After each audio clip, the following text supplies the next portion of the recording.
when they did win the league title a couple of years ago, they ran away with it very early on. And that was during a COVID year. And so we'll just wipe that out completely. Everton fan. Shouldn't count. Everton fan. Hello and welcome to the latest episode of Yahoo Footballing Weekly. With me, Yahoo columnist Neil Humphreys. And me, Yahoo editor Chia and Keong. And we have back with us, first time this season, Daniel Bennett. How you doing, Dan? Yep, good. Thank you. No, you've got to give him a bigger build-up than that. The most capped Singapore international player. Yes, the most capped line in history. How many? I think it's 142. It's not bad. It's not bad. Some sites 146. That's even better. Not bad. When I saw you make your debut, I thought, no, it's never going to happen. But 142 caps this man. Played for Wrexham, lest we forget. Now starring on Disney Plus. They got promoted again. Twice in a row. Yeah, did you see that? Yeah, promoted to the first division. Yeah. Happy? Have you got a soft spot for Wrexham? Of course I do. That was my club. That's where I lived. Yeah. Wasn't easy living there, but it was great playing for the football team. Well, it is Wrexham. Yeah. No disrespect to Wrexham. But, have you been over there since the takeover? Yeah. Not since the takeover. No. I'd love to go and watch a game what's now. What's the mood like over there tickets. now? When you talk to players, ex-players or people in the area, they must be buzzing. A lot of the boys I played with, I mean, they're really switched back on. Some are back there sort of within roles at the club doing commentary and things. There's things opening up, obviously.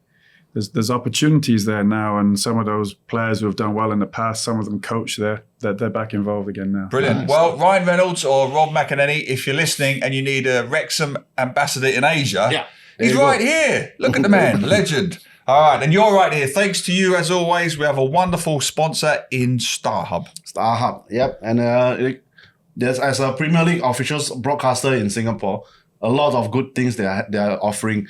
And this weekend, they're having the StarHub Football Festival at our Tampines Hub, where you can catch Premier League legends playing against him. Well, I saw there's some Singapore legend. Daniel playing for the Singapore legends. Yes, that's it. Bennett. Yeah. He's quite good, I heard. Yes, I think he's quite good. Yeah, he's all right. These two.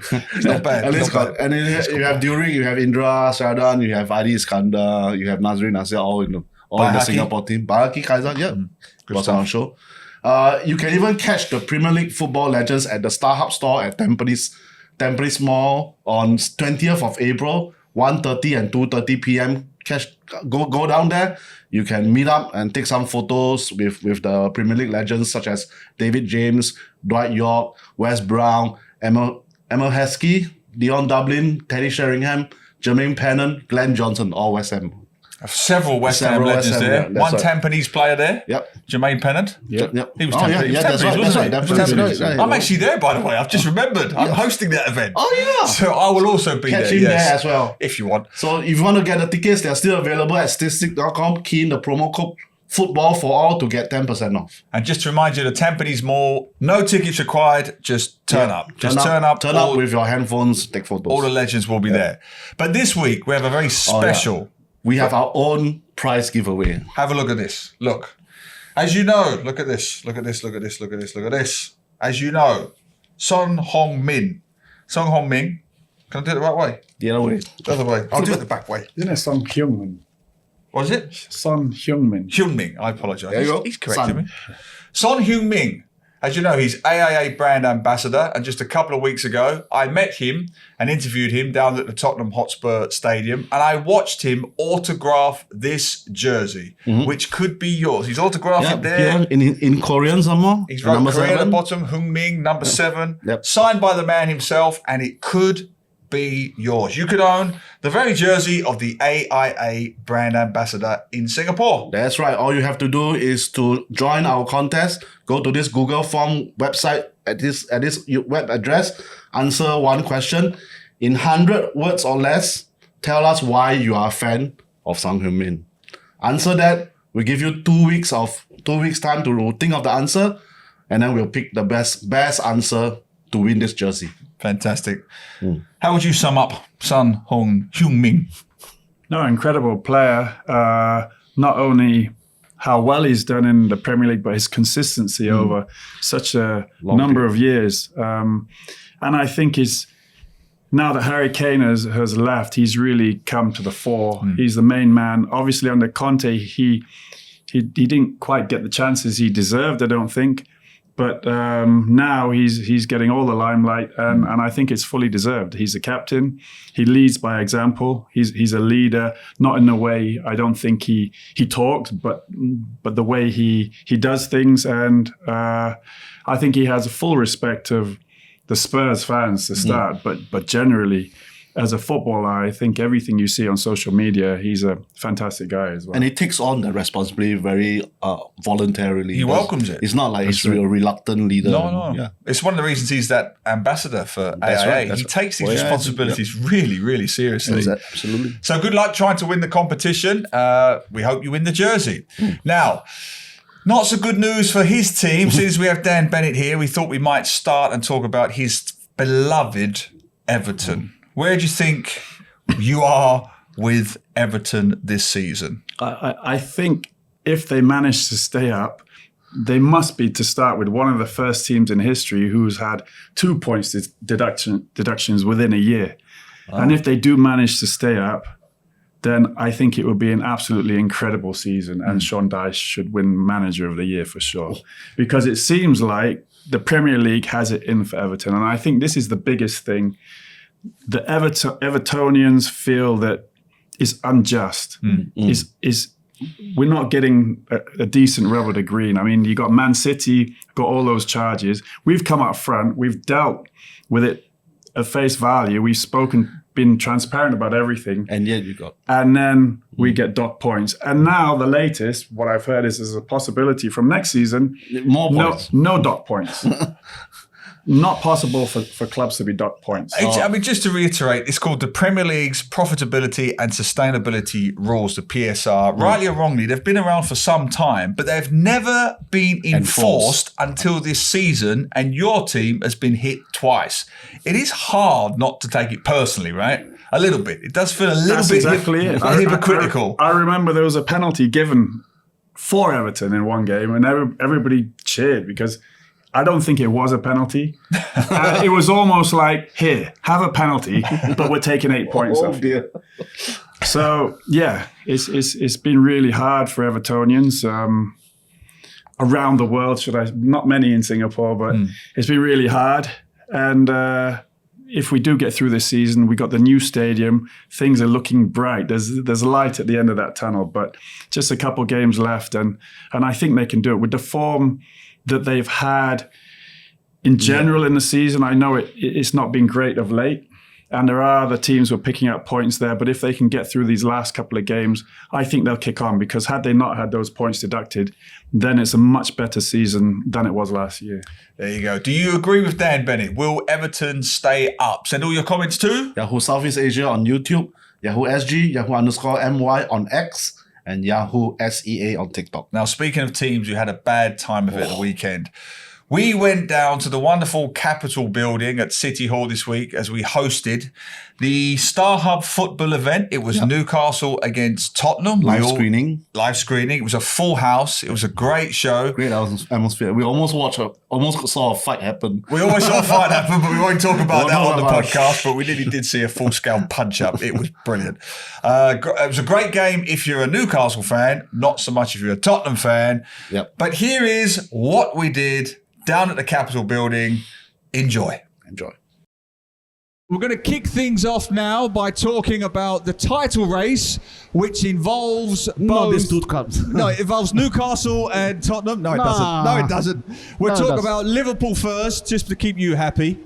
All right, then we'll get stuck into Liverpool, Manchester City, and who's the other one?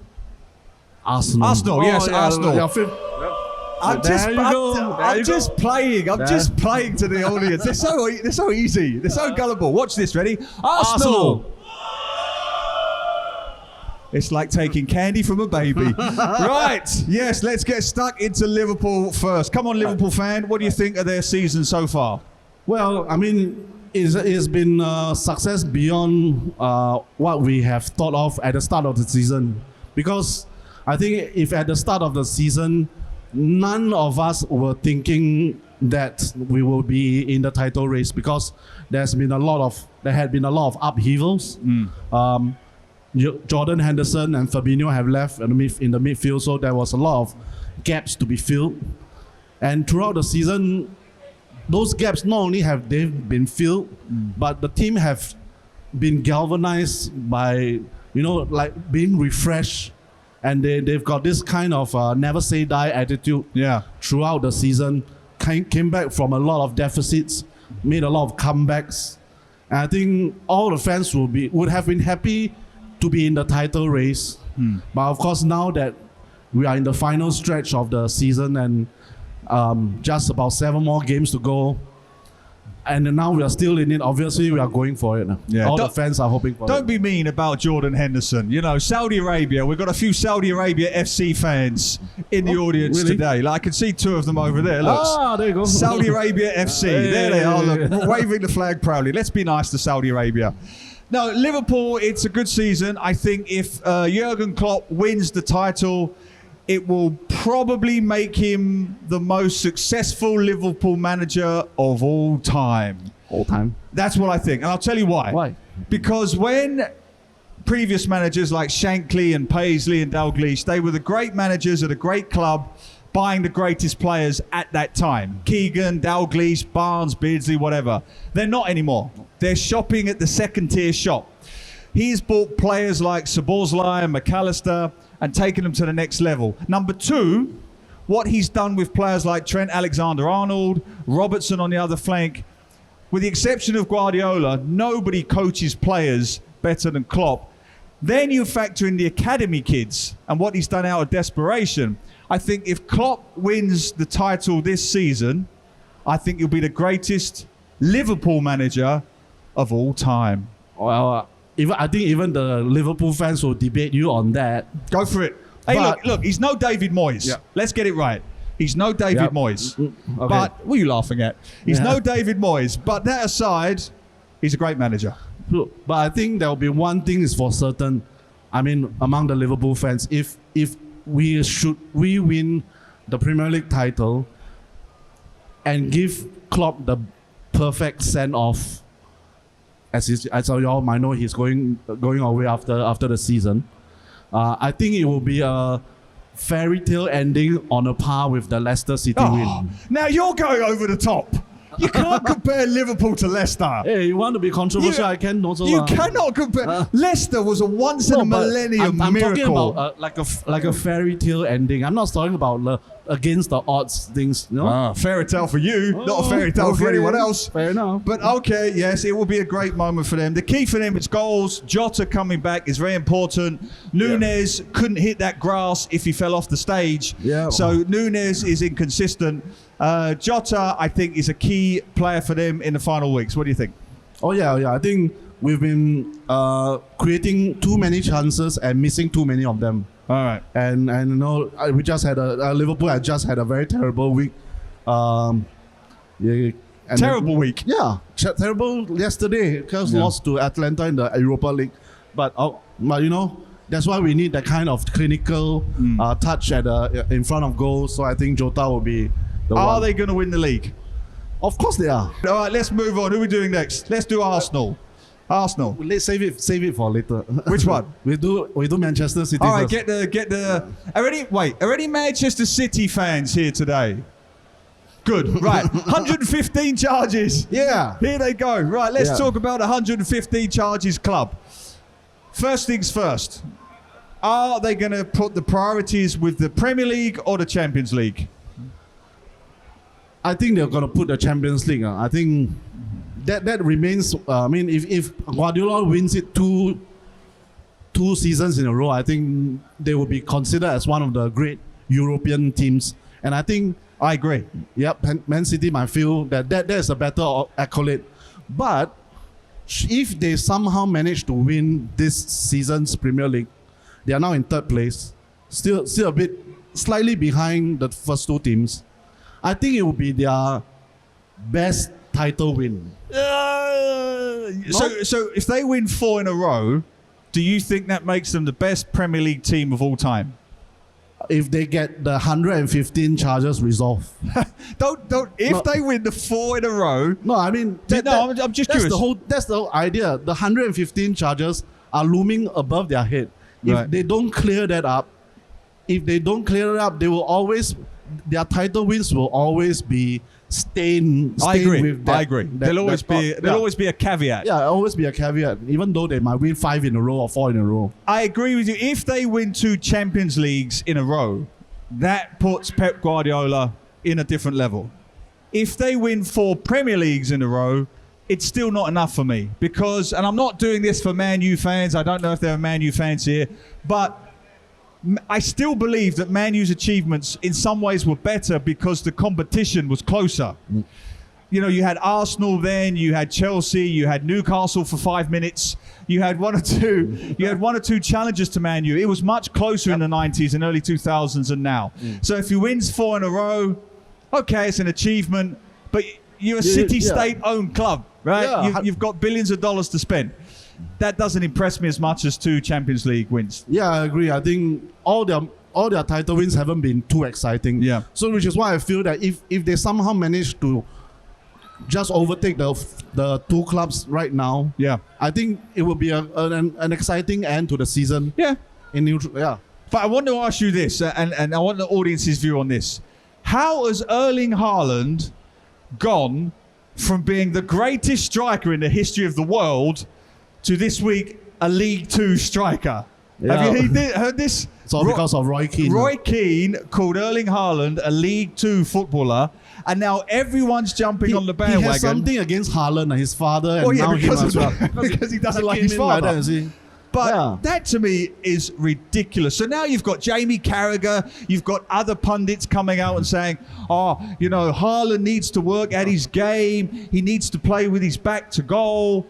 They've got 6 other players in the team who can already do that. And they had 6 other players in the team who could do that before Haaland. But the difference was they couldn't win the Champions League. Yep. What was that game they lost? Was it Real Madrid?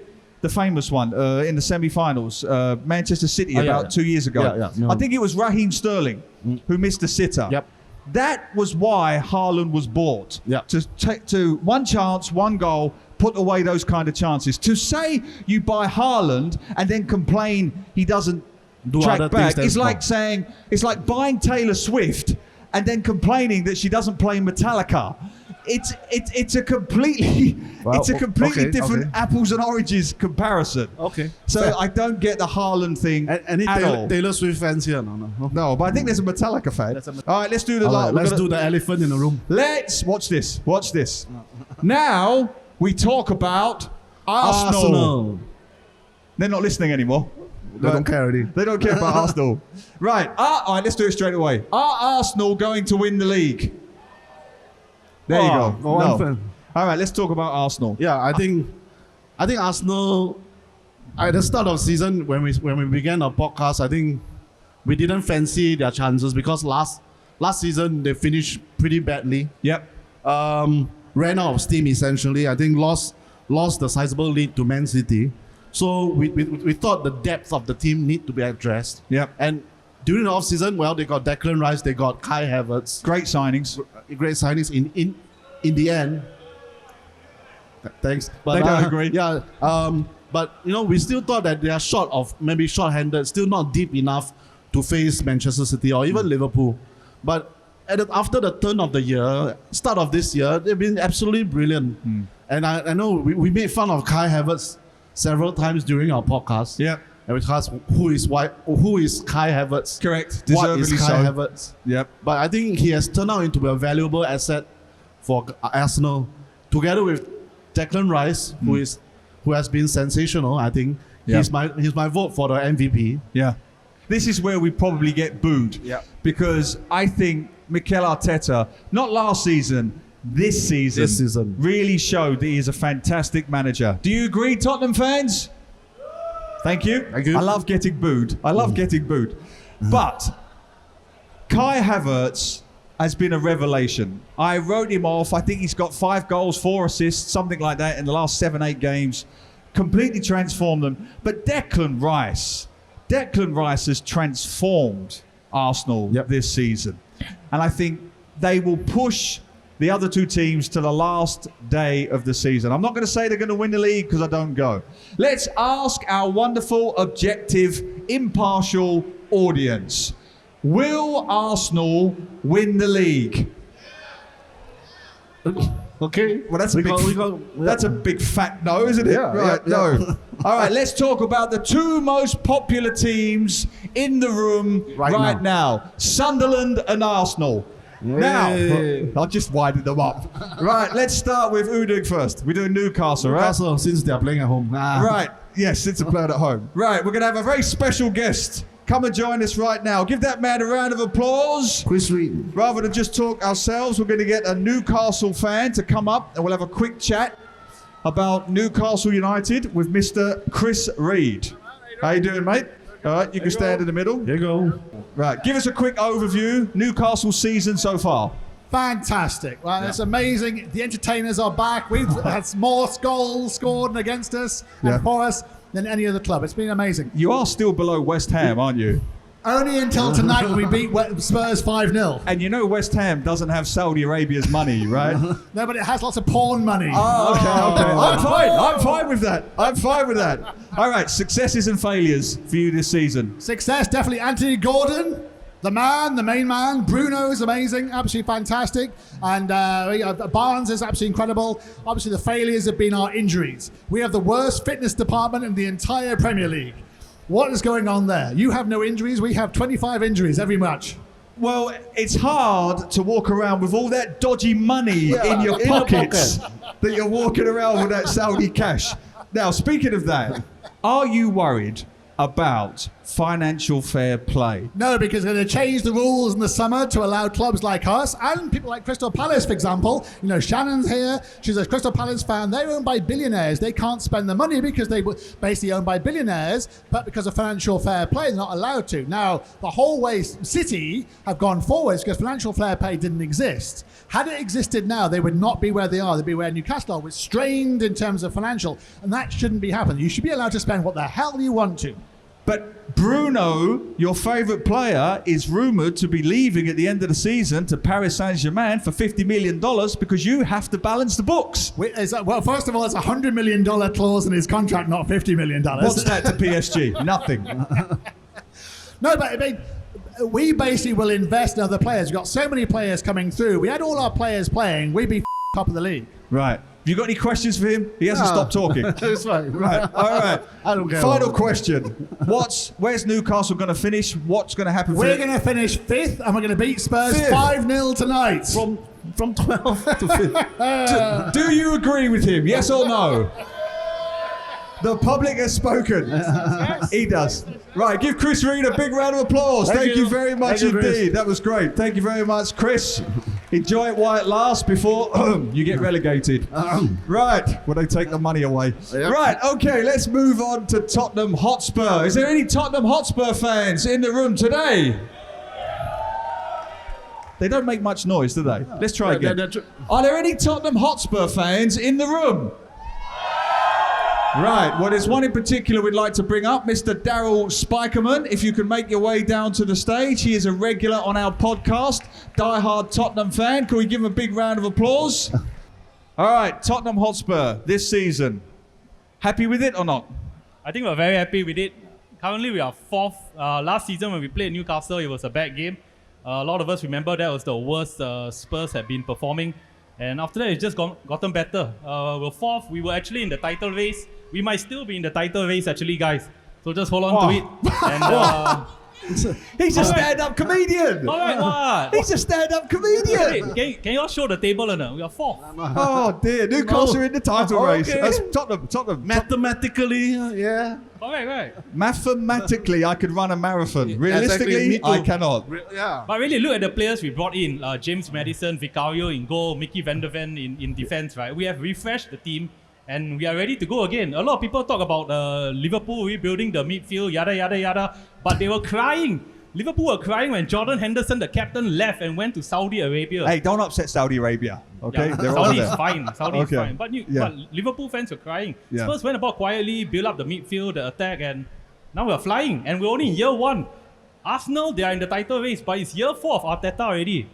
Spurs, year 1 were in 4th. Next season, it's the moon. Wow. Daryl for Prime Minister. Wow. Yeah, Prime Minister for Spurs. Yeah, my chairman is here. Okay, Anyway, Anyway, do you think that Ange Postecoglou will win the Coach of the Year? My panelists tell me yes, he's gonna win. Yeah. How do you feel about him during this season? I mean, Ange as a communicator, I think maybe for all of us, we speak English, so it's easy to communicate with him. Unlike most Singapore coaches. Oh No, I had to do that. I had to do that. I had to do that. I mean, under Conte, he talked about we need to suffer. I mean, yes, we need to be hardworking, but when you tell me as a supporter, suffer, doesn't sound enticing. Pochettino was great with the players, but sometimes it's lost in translation. Postecoglou, I think most of the players understanding. We as fans watching the football, we understand what he wants, and he's like, okay, this is what I'm going to do. I'm just going to attack you. You may score 1 or 2, but we'll try and score 3 goals. In short, you'll score a lot, but will concede a lot as well. Yeah. So you'll not win a lot. I mean, bro, whatever it is, you win the league. You don't care how you win it, right? But I must say, and I'm not playing to the crowd, I do think Ange Postecoglou is one of the most exciting managers English football has had for the longest time. I think he is fantastic for Asian football. And let me say this, I am fed up with people patronising Ange Postecoglou, saying he's doing very well for an Asian coach. He's doing very well for an Australian coach. He's doing well because he's a bloody fantastic coach. I agree. And has been for 20 years. Very lucky to have him. He was great at Melbourne. He was great at Brisbane. He was great at Australia. He was great in Japan. He was great in Celtic. And he should have got this job 10 years ago. He is the best thing to happen to Asian football for years. Just change from West Ham to Spurs fan. I'm just playing to the crowd. I'm just playing to the crowd. They're mostly Tottenham. But anyway, I sort of agree with him. I think he has gotten the Spurs philosophy right off the bat. Yeah, they lose. It's something like that. And then play. I know they always, unlike Antonio Conte or Jose Mourinho, who sacrifice a lot of your attacking, your entertaining style. I haven't heard of a Spurs fan who doesn't like him. All right. Final question for Daryl. Where are you going to finish this season? I think this season we are still in it. There is a chance, but I'll be humble lah. Humble. Yeah, we'll finish second, behind Man City or something like that. All right, let's put it out to the audience. Can Tottenham finish second? Nobody agrees with you. They need more beer. Can we get them the beer? Get a few more beers. All right, let's give Daryl Spykerman a big round of applause. Thank you guys. Enjoy the game. So that was our event down at the Capitol building. It was fun. Yeah, it was fun. I think I'm pleasantly surprised that the fan atmosphere was pretty good, and the match was a surprise. 4-0 Newcastle, 1-0. We were all thinking, well, Spurs will take this one, but Spurs played probably their worst match of the season. Yeah. And Newcastle exploited all their weaknesses, like in central midfield. They don't have a good defensive midfielder, and the defenders like Van der Ven and Romero were outran by Alexander Isak and Anthony Gordon, and for all Son Heung-min's brilliance, he's not like Harry Kane, who can hold the ball when the balls were directed to him. He's more suited to face the defense and run at defenses, and when he does all the work that Harry Kane used to do, he struggles, and it was taken off before the full time. Yeah, he looked exhausted. And Newcastle just exploited all the Spurs' failings and knocked 4 past them. A couple of things for me before Dan comes in with Tottenham. First, I love Ange Postecoglou. I champion him on this show every week. I think he's great for Asian football, great for Australian football. I followed him when he was managing Melbourne and Brisbane. I'm a huge advocate of his style of play. And I don't want to be cliched, but maybe he does need an alternative to the way he plays sometimes, if and when someone like Eddie Howe comes along and completely outflanks him. They pushed him so far up the field, they couldn't get out. They couldn't get out of their own box. It was extraordinary. You had the goalkeeper programmed to play out from the back when Newcastle's forward line was camped on the edge of their box. And what's his name? The fella, Van der Ven, right? Yeah. Oh, shocking game. Slip all the time. Arguably 3 of the goals were his fault because he was just under pressure all the time from the off. And to your point briefly, I'm not saying they have to go route one and plant long balls, but if your only attacking outlet is someone like Son. He isn't that kind of player that's going to give you a few seconds to hold up the game while the other guys pour forward. So that's where the weakness seems to be for me, Dan. What about you? I watched bits and pieces of the game, and what I actually saw was Newcastle breaking very quickly on Spurs. And Isaac, outstanding form, especially at Newcastle. What's this? St. James Park. Yes. And he was unstoppable. And a game like that, you get 1 or 2 goals. It's very, very hard to come back, especially away. Newcastle have the quality, undoubtedly. It's just that consistency. So any team going up there is going to have a run for their money.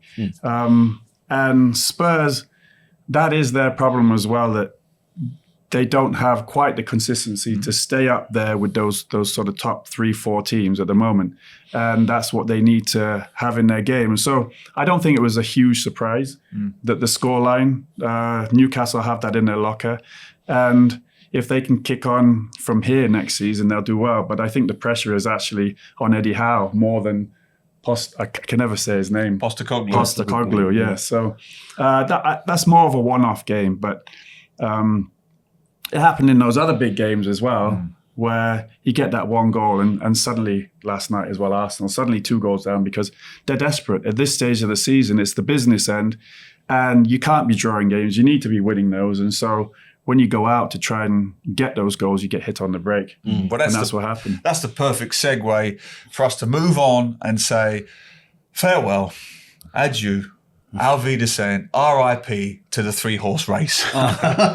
It's over. I know it's only 2 points. Just but 2 as points, I wrote in my piece, hold on to the bit of hope. Feels. And I was the greatest champion of Liverpool all season long. Last week, when you guys were being completely hysterical, I said it's only 1 game. Yeah. But something feels different now. As I wrote in my piece for Yahoo, which you can read here, I know it's only 2 points, but there are other stats you have to think about in those games, such as, number 1, Liverpool misplaced 63 passes in the first half alone. That's a record for them this season. That tells me panic. That tells me desperation. It tells me fatigue. Now you go across to Arsenal, and it just went 84 minutes, and they were gone. The heads went, the classic heads left the building. Panic-stricken, desperate, fatigue.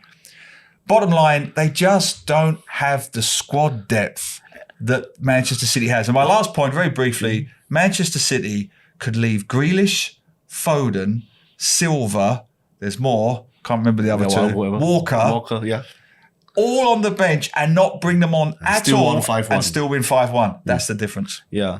And you mentioned about panic. I think the panic is that it is in the players, is working in the players' minds that if they lose or if they don't win their game, they will be behind Man City. And then that works against them. But also, I feel that, throughout the season, especially for Liverpool, they've always conceded first and then managed to come back again and again. And that takes a lot of mental strength to work yourself back into the game. And, it's often harder because the other team has something to defend, but you manage to break it down throughout the season. But, you do it over and over again through the course of the season, you will eventually hit a wall. Yeah. And during that Crystal Palace match on Saturday is so clear that everything they are trying is not pulling off right now. No matter how much Nunes tries to run at the team, Salah tries to run at the defenders, Szoboszlai, McAllister. There's no coherence and everybody's panicking, running into each other's way, and that is just it just shows that the tight they've been a high wire act for so long throughout the season, and it takes a lot of mental and physical strength. Arsenal as well, they have to be at the top of the game throughout the season, whereas Man City, as again, they can rotate, they can play at half. Maybe at 50 or 60%, they can still get their way through. And right now, at the end of the season, everything adds up. I'll go one step further, Dan. As I wrote in the piece, of the 3 teams, only one of them, I would argue, has underachieved, and that's Manchester City. I totally agree. And they're still going to walk the title. They're going to walk the title. The other 2 have overachieved all season long. Totally overachieved this season, I think. Arsenal, I think, probably would be up there as they showed last year. But have Liverpool ever done well in a run-in for a race? When they did win the league title a couple of years ago, they ran away with it very early on. And that was during a COVID year. And so we'll just wipe that out completely. Everton fan. Shouldn't count. Everton fan. I restrained myself for Everton, and He was so polite to you. Fine. Go ahead. Yeah, so I think they're probably finding it hard now, and probably the form they're in now is perhaps where they actually are at. And that's something a new manager is going to have to come in on and build on. I think in terms of the Villa performance, I think Unai Emery is very, very clever. Yes. Yep. I think he knows the mental strain which will be placed upon Arsenal. And at this stage of the season, you have to use that to your advantage. Even though they needed the win as well, they need to push for a Champions League spot. I think they understand that it meant more to Arsenal in terms of their push for the championship. Right. And he knew the longer the game went at 0-0, the more chances would open up, that those breaks would be on. And then he has those players who can damage teams, as Ollie Watkins showed at the end on the break there. And of course, they got the other goal as well. Yeah, number 9, Ollie Watkins, that neither Arsenal nor Liverpool have, really. I wanted to ask you briefly, as a former centre-back yourself, Arsenal's centre-back pairing, to me, for the first time, looked quite wobbly against Villa. What do you put that down to? Tiredness, legginess, fatigue, fear, all of the above? Well, I wouldn't say Arsenal played poorly. Obviously, teams make mistakes. I think Van Dijk made a couple of mistakes a couple of weeks ago.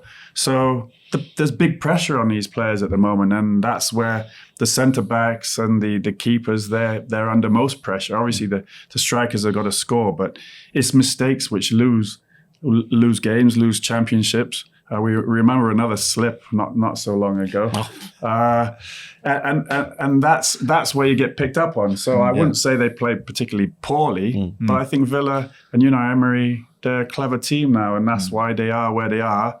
And they played very well, I thought, especially going in the second half. They started to play. First half, they kind of sat and they dug deep and they defended well, and then they opened up. And Unai Emery, he's a class act. You know, he's done that at so many clubs. And how many trophies has he won in his time? All right, briefly then, as an Everton fan, objectively, who's winning the title? Well, you said it. You said it's over. I think Man City odds on to win now. Yeah. You? I mean, it's hard to say. I've got to ask the question. It's painful, but you know, the sentiment, I think it's the same among the Liverpool fans and the Arsenal fans, is that we threw away the title race, lah. I mean, it's now Man City's to lose. Yeah. But at the same time, can I just say that, you know, there's some fans and obviously Piers Morgan, who says that Arsenal and Liverpool have choked.